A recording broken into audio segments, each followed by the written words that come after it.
Hi, my name is Terry Wilson and I'm from Wilson Architectural Building Designs.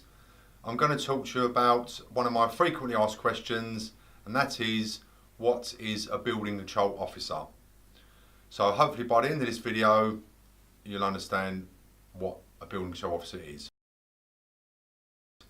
So a building control officer is someone from the local council or a private company that you need to employ. They're actually compulsory on 99% of building projects. So a building control officer will check the plans that your architect or designer has created for you and make sure that what is on the plans has been built and designed to minimum building regulations.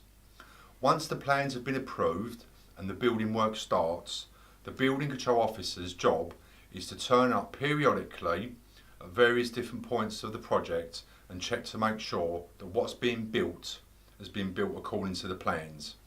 And along the way, he'll tick off various points and say, yeah, it's all been passed. At the end of the job, the building control officer will come round, make sure everything's fine, tick everything off and issue with a completion certificate. And once you've got that completion certificate, it means that your extension or building project has complied with minimum building regulations. Once you've got the certificate, everything's good. I hope now you know what a building control officer is and what they do. So if you like what I've said, please like and subscribe below. And if you need any help or support on the topic we just spoke about, please don't hesitate to get in touch with me. Thank you very much.